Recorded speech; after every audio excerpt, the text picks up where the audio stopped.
All right, so we're back out here. We got a few more minutes to play around with this thing this morning. We went ahead and got it primed. You didn't get to see that. I didn't have my camera ready when I got anxious and went ahead and got it done.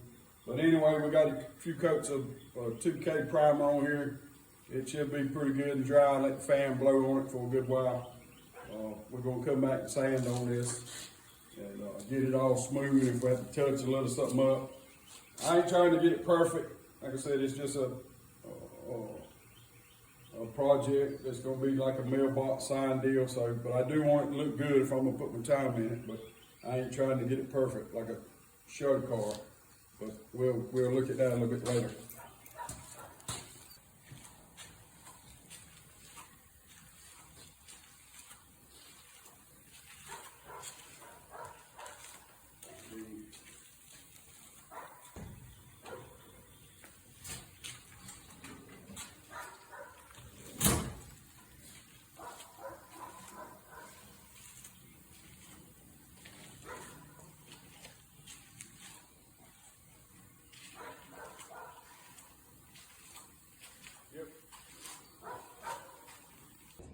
Alright, so we out here, we going to take these light boxes off here. I made it a little while back on a different little video. You can see me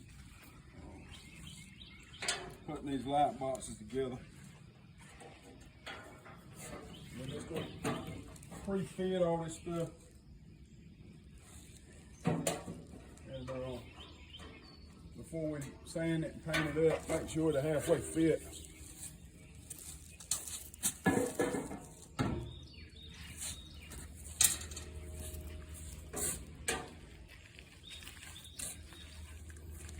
Boys, these mufflers won't fit on your truck now, so don't come try to unbolt my mufflers and put them on your truck. That's been painted, they will not fit on your truck.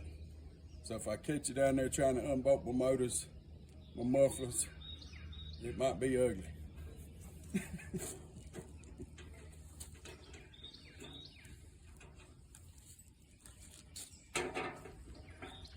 ain't no might be, it will be. It ain't a might. It will.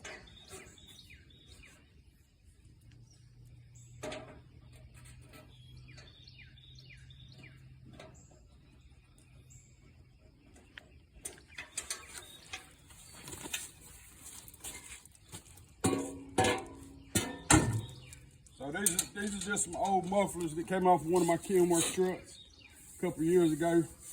One of them got rusted, pitted up real bad.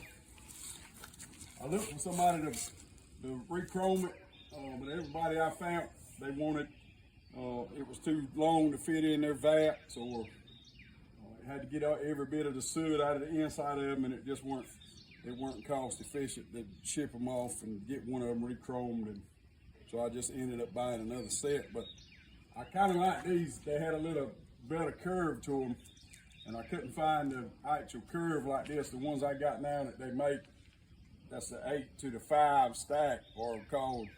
Most of the ones I found they got a different name. They call short 90s. I mean short 30. Anyway, they got a shorter bend on them. They don't come out maybe 2 or 3 inches shorter. So these here, I liked them better. I'd love to keep them on there, but I just couldn't get anybody to re-chrome it, so I decided to take them off. I started to powder coat them and put them on a different truck, and a different project came up, so we're going to end up just using them on here. And it'll come out better in the long run, getting used on here. But I do see that when they build these pipes, you can't really tell it when they chrome, but these pipes got a lot of flat spots in them. Like, I guess when they got that chrome coating on them, it messes with your eyes and you can't really see it. But it's got a lot of rough spots on them. It's not a complete, smooth circle like they look when they're shiny and chrome. And it's probably going to show when you paint it. You're going to see a few little blemishes in them because you'd have to go over the whole pipes, you know, with body filler and reshape them with a block and all that to get them perfect, to get all them flat spots out of there. And for this project here, I'm not going to do all that, but it's something that you don't really pay a whole lot of attention to. But they're not perfect round when they come from the factory. They got blemishes and flat spots, but that chrome coating on them is so bright that you really don't pick up on it.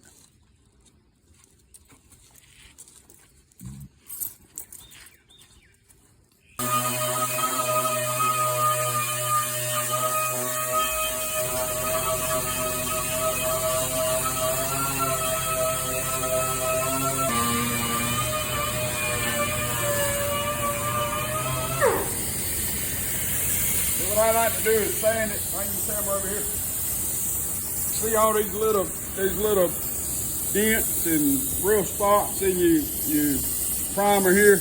All these little high spots. What I like to do is sand it until it gets down slick like this. See, you don't see that. There's a couple over here, but over here it's nice and flat. You don't see those little dimples and stuff in it. And you'll see it's like an orange peel in the primer. And you're just trying to cut it off flat.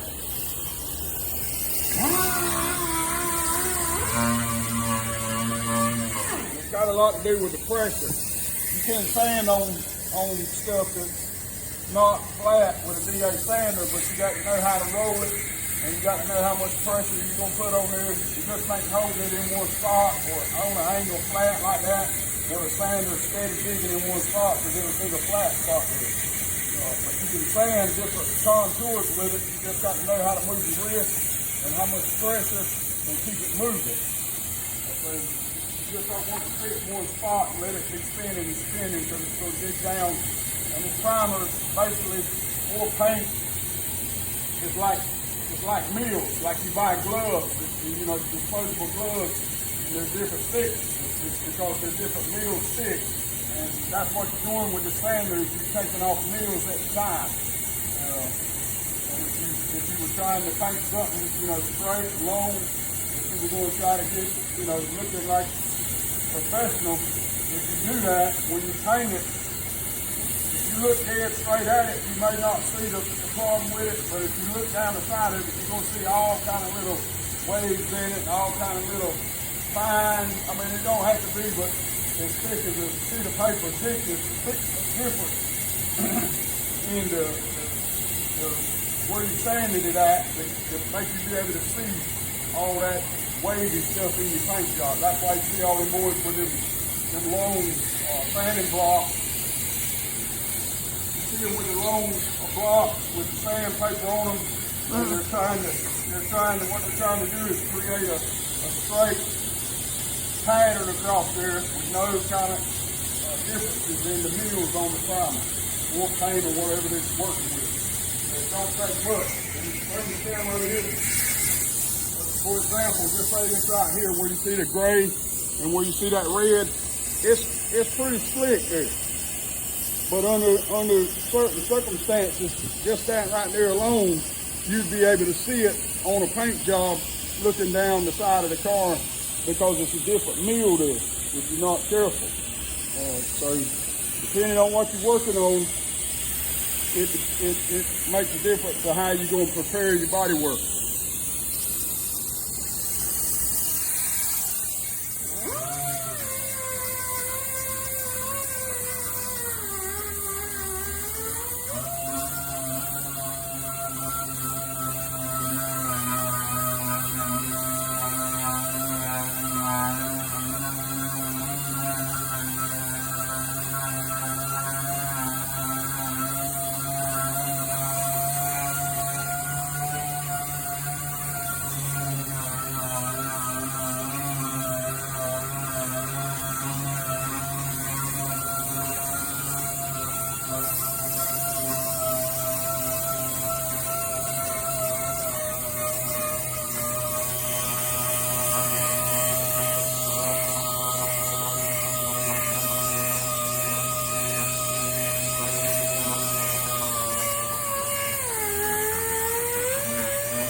put a lot of primer on this thing because the rear end was fitted up pretty good. I went back over some body filler on some of it, but it was still, it had a lot of blemishes and it still had a good bit of pit. So right here is where we actually cut that bracket for the torsion bar where it connects this rear end to the rear end. We cut it off, and it was a big old rusted out dent spot here. So this is what we got now. We got a nice transition, smooth piece.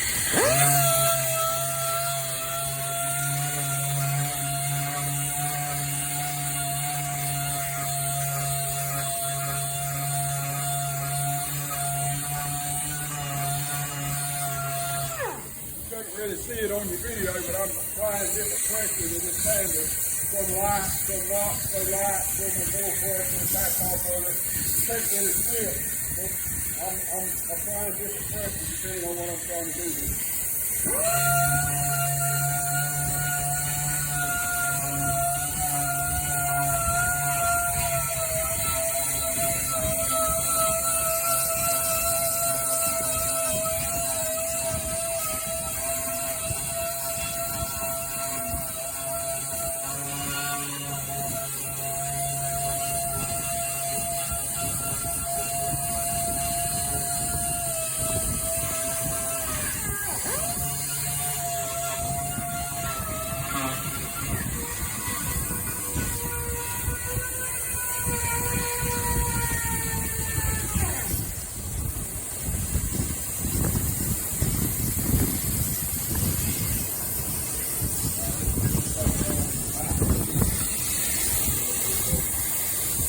Give you an idea. You can see all the little bumps in the certain spots of it right here.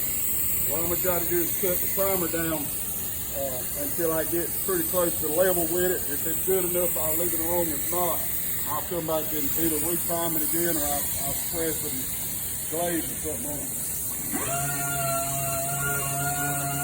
See what it looks like when you first start out here. You see you got all these low spots where you see it dark, primer. You got all these where it's already lightened up. This is your high spots, and you can cut it down. I got a good bit of primer on it. You can cut it down a good bit and try to get it all flat. So that's what we're going to try to do.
You can see now how we cut all them low spots. We got all this cut down to the same level across there.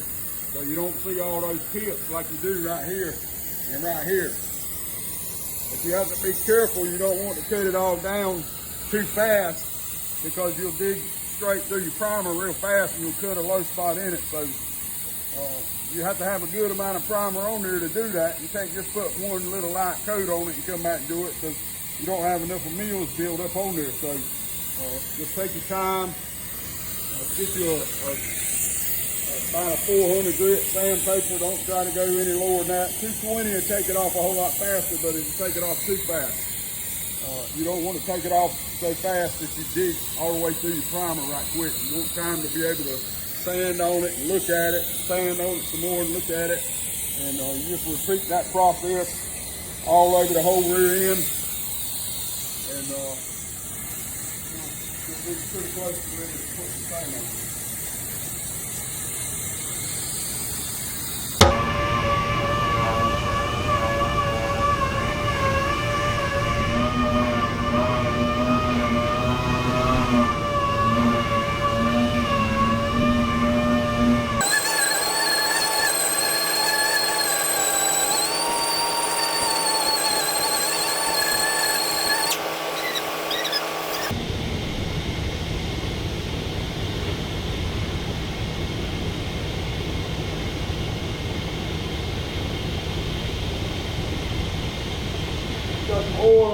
up here, if you get a little oil or something on you, don't get it scattered all over your part there. Go ahead and get it off. But when you get ready to paint it, it will mess it up.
Alright, that's about all you can do with the sander. The rest of it will have to be done with a hand and a block. And we'll put a little bit of water on it, because water tends to make it sand a little bit easier, in my opinion.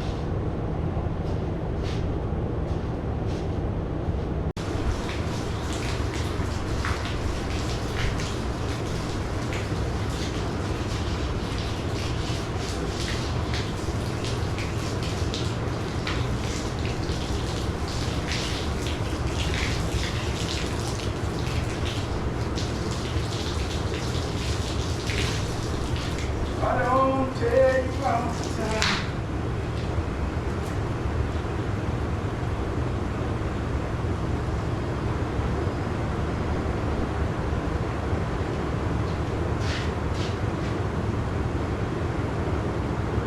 Alright, so I think that's pretty good for what we're trying to accomplish here.